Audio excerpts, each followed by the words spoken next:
Assalamualaikum warahmatullahi wabarakatuh. Jumpa lagi dengan pelajaran Bahasa Indonesia kelas 9B bersama saya Abdul Wahid. Minggu kemarin kita telah mempelajari tentang pengertian dan jenis-jenis pidato. Jadi pengertian pidato, jenis-jenis pidato, dan teknik berpidato. Baiklah, untuk memulai pelajaran pada hari ini akan kita ingatkan pelajaran minggu lalu tentang teks pidato. Saya ulangi sedikit ya, bahwa teks pidato itu sifatnya mempengaruhi pendengar ya. Orang yang pandai berpidato disebut orator. Kemudian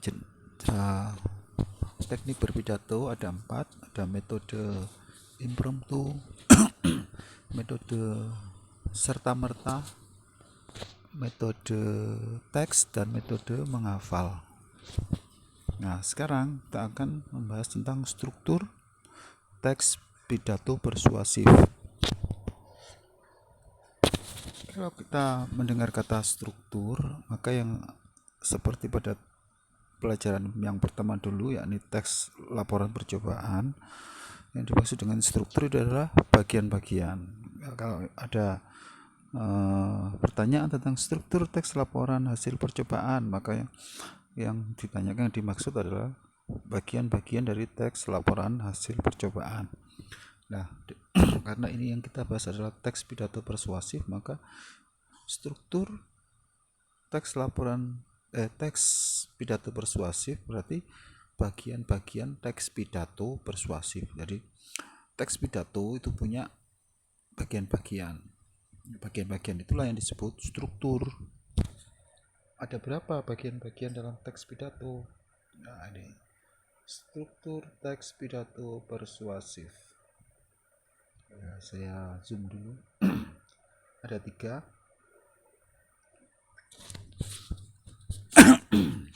Secara garis besar dibedakan menjadi 3 struktur teks pidato, yakni bagian pembuka, bagian isi, dan bagian penutup. Ya, semua teks pidato struktur atau bagian-bagiannya ada 3.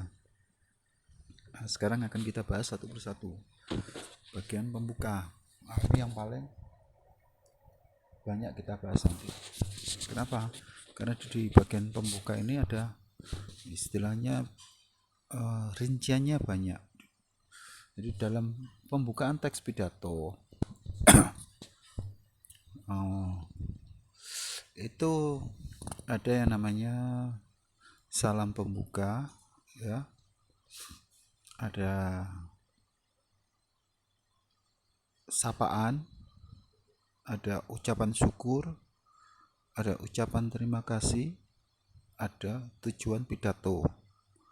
Nah, tapi semua itu tidak harus ada, tetapi biasanya ada.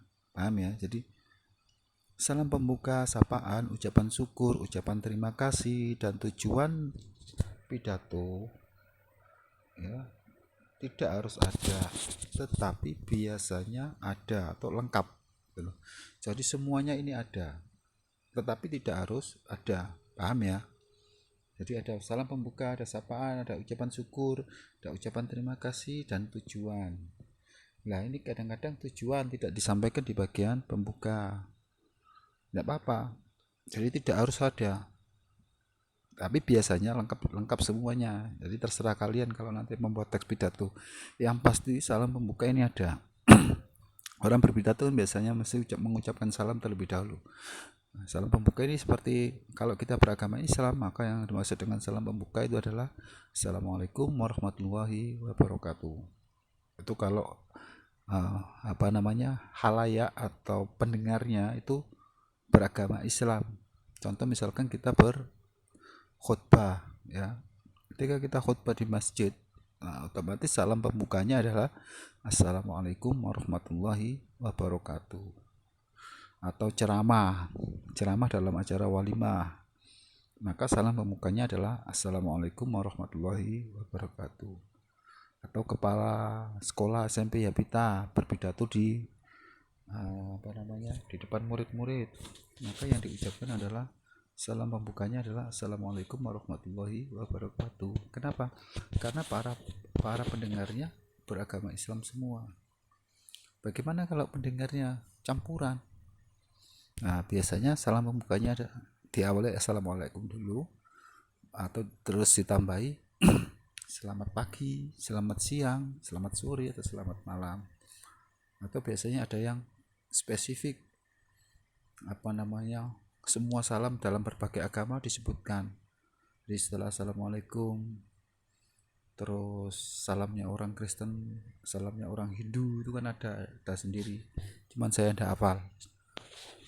Tapi yang lebih gampang adalah kalau kalayanya orang-orang yang campuran atau majemuk, itu namanya majemuk. Majemuk itu banyak, tidak hanya dari golongan Islam saja, maka salam pembukanya adalah Assalamualaikum warahmatullahi wabarakatuh, selamat siang bapak-bapak, ibu-ibu, dan seterusnya. Nah, ini namanya salam pembuka. Lanjut ke sapaan. Sapaan ini semacam salam hormat.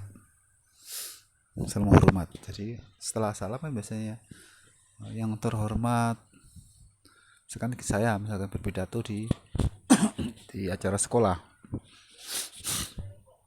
kan dalam acara perpisahan kelas 9, saya berpidato di hadapan wali murid, siswa, dan semua karyawan, guru hadir semua. Nah, sekarang saya mewakili guru melakukan pidato di hadapan halayak. Maka yang pertama saya lakukan adalah mengucapkan salam pembuka, karena SMP Yapita ini Islam semua, jadi salam pembukanya ya cukup Assalamualaikum warahmatullahi wabarakatuh.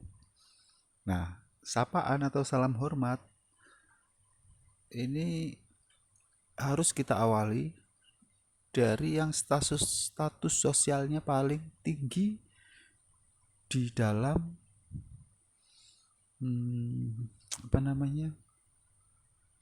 para pendengar yang hadir ini. Jadi di antara para pendengar yang hadir ini, yang status sosialnya paling tinggi itu siapa? Itu kita beri salam hormat pertama kali. Contoh ya, ini yang saya sebutkan tadi, ini acara sekolah, yang hadir adalah semua guru, kepala sekolah, dan lain-lain, wali murid sama siswa hadir semua. Maka salam hormat yang pertama adalah kita sampaikan kepada kepala sekolah dulu. Yang terhormat Kepala SMP Yapita Surabaya, Bapak Tri, beserta staf.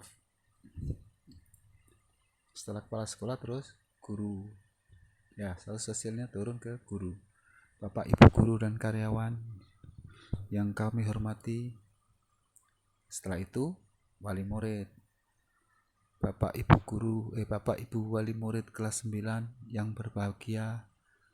Terus terakhir siswa-siswi serta anak-anakku yang berbahagia. Itu namanya sapaan. Kalau skalanya lebih luas lagi, misalkan di kampung, nah yang hadir itu siapa? Kalau yang hadir adalah teman-teman seangkatan dalam acara Karang Taruna, maka ya cukup, jangan kamu bagian buka acara. Setelah salam pembuka, maka kalimat sapaan atau salam hormatnya adalah langsung ke ketua Karang Taruna. Sekarang yang hadir cuma Karang Taruna aja, teman-teman seusia ya. Berarti ya gini, Assalamualaikum warahmatullahi wabarakatuh. Yang terhormat Ketua Karang Taruna beserta stafnya serta teman-teman yang berbahagia. Cukup itu aja, karena yang hadir memang cuma itu. Tapi kalau ada Bapak RT, ada Bapak Lurah, berarti ya Bapak Lurah dulu kan gitu. Karena status sosialnya yang paling tinggi adalah Bapak Lurah. Yang terhormat Bapak Lurah Keputih, namanya siapa saya tidak tahu, misalkan Mister siapa, baru turun ke RT, baru ke Ketua Karang Taruna, baru ke teman-teman.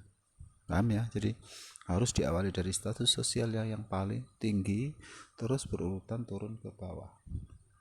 Ini aturannya seperti itu. Lanjut, di bagian pembuka adalah ucapan syukur. Ucapan syukur itu wajarnya sering kali kita dengar dalam berbagai acara pidato, ceramah, dalam khutbah dan lain-lain, mesti ada ucapan syukur. Setelah salam pembuka, sapaan, ucapan syukur, kalau orang Islam biasanya alhamdulillah pada hari ini kita bisa berkumpul dalam keadaan sehat walafiat tanpa kurang suatu apapun. Kita ucapan syukur alhamdulillah. Biasanya dilanjutkan dengan sholawat kepada Nabi Muhammad. Sholawat serta salam tak lupa kita sampaikan kepada junjungan kita Nabi besar Muhammad SAW yang telah menuntun kita menuju jalan terang benderang jadi dinul Islam. Itu ucapan syukur. Nah, lanjut ya, ucapan terima kasih. Nah, ucapan terima kasih ini tidak harus ada. Kalau memang ada ya disampaikan. Sebelum saya berpidato, saya sampaikan terima kasih terlebih dahulu kepada Bapak Kepala Sekolah yang telah memberi kesempatan kepada saya untuk berbicara di hadapan wali kelas dan wali murid. Itu kalau memang ada, kalau nggak ada nggak masalah. Tapi biasanya salam pembuka, sapaan, ucapan syukur ini pasti ada. Dan tujuan ini jarang sekali kita temukan orang yang menyampaikan tujuannya berpidato, jarang ya. Tapi kalau memang kamu ingin menyampaikan ya disampaikan. Tujuannya apa kamu berpidato, memberi sambutan untuk apa, disampaikan. Paham ya sampai di sini? Itu di bagian pembuka. Lanjut ke bagian isi pidato memaparkan permasalahan atau materi yang akan disampaikan. Permasalahan diuraikan secara rinci dalam isi pidato. Nah, di bagian isi ini adalah pokok atau intinya pidato. Jadi yang di awal tadi itu kan semacam basa-basi atau kalimat pembuka. Jadi istilahnya orang ngobrol itu kan gak langsung ke pokok permasalahan. Kalau dalam ludruk namanya jula-juli itu ya istilahnya pembuka dulu, guyon-guyon dhisik baru ke inti. Itu di permainan ludruk. Tapi kalau dalam pidato ya di salam pembuka tadi, baru kalau salam pembuka sudah selesai baru ke isi. Nah, isinya ini yang harus diperhatikan ketika orang berpidato. Ya, pokok permasalahan bagi seorang pembicara, orang yang berpidato atau orator, pokok pembicaraan ini jangan sampai melebar kemana-mana. Jadi ada satu topik yang akan dibahas, maka jangan sampai membahas topik yang lain.